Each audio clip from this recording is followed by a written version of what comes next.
Hai, ketemu lagi bareng sama gue Yoga. Kali ini kita bakal ngobrol seputar dunia jaringan dan RT/RW-net dari awal. Banyak sebenarnya yang pengen berkecimpung di dunia jaringan termasuk RT/RW-net dengan berbagai alasan. Misalnya karena pengen punya penghasilan tambahan hanya dengan sharing internet. Ada juga yang hanya pengen biar internet di rumahnya itu nggak usah bayar karena dibayarin oleh tetangga yang ikut. Ada juga yang cuma ikut-ikutan temen lalu pengen punya sendiri. Apapun alasannya, ada hal-hal awal yang harus dipahami atau dipikirkan matang-matang sebelum kamu mulai.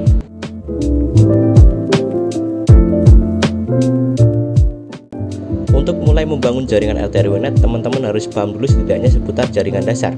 Nggak perlu advance banget, asal pahami dulu basic dari jaringan. Apa itu IP, subnet max, DHCP server, access point, router, ethernet, WAN, WLAN, LAN, dan lain-lain. Juga pemahaman seputar topologi alat yang digunakan. Apakah menggunakan wireless radio atau menggunakan wire kabelan atau fiber optik.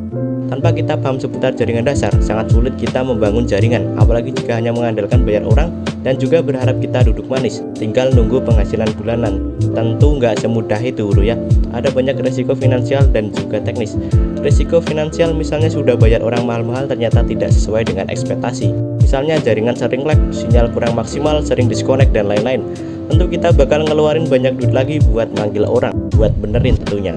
Resiko teknis seperti klien nggak connect di jam-jam malam terus tiba-tiba restart alatnya, PoE mati, kabel putus, tentu aja bikin kita super pusing dan dikomplain banyak klien tentunya. Nah, untuk itu sebelum kita mulai membangun sebuah jaringan, pastikan dulu memahami hal-hal tersebut tadi. Dan setelah beberapa soal hal jaringan tadi paham, jangan buru-buru untuk beli alat atau buru-buru pasang internet di rumah kamu. Jika keperluannya untuk sharing, pastikan dulu potensi klien atau tetangga sekitar, seberapa banyak yang mau ikut. Nah, jika kliennya berpotensi atau potensial atau setidaknya minimal bisa menutup biaya langganan internet kita, maka langkah selanjutnya adalah memperkirakan alat yang mau dipakai sebagai server, seperti access point, tiang, kabel, dan lain-lain. Karena sering banyak teman-teman yang buru-buru memikirkan alat yang mau dipakai ketimbang bikin topologinya. Topologi sangat penting karena ini adalah skenario jaringan, kita mau buat seperti apa. Misalnya jika klien potensial kita berjarak dekat atau sangat dekat seperti komplek perumahan yang antar perumahannya ini berhimpitan, maka lebih baik tidak perlu pakai radio atau access point outdoor. Cukup gunakan saja kabel LAN atau FO, fiber optik. Nah, jika potensial kita itu jaraknya jauh, misalkan 200 meter, 500 atau bahkan berkilo-kilo, pasti nggak mungkin kita untuk tarik kabel ya, karena mengurangi kualitas link kalau kabelnya kita terlalu panjang.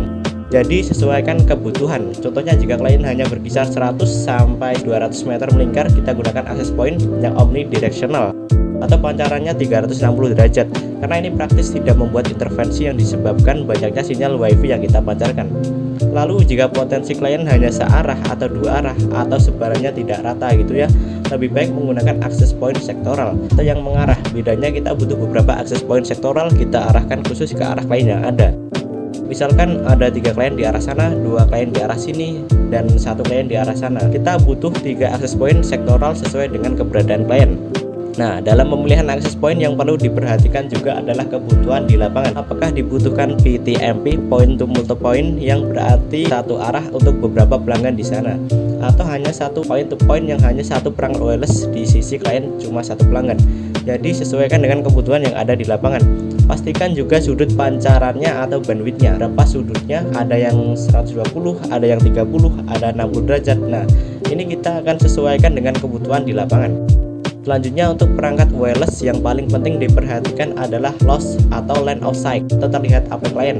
Pastikan tinggi tiang cukup dan bisa terlihat oleh sisi klien karena wifi ini merupakan komunikasi udara dua arah ya, RX/TX send receive. Jadi sangat mutlak untuk perangkat tidak terhalang apapun seperti gedung, rumah atau pepohonan karena akan mempengaruhi throughput atau kualitas bandwidth data yang akan kita transfer nantinya.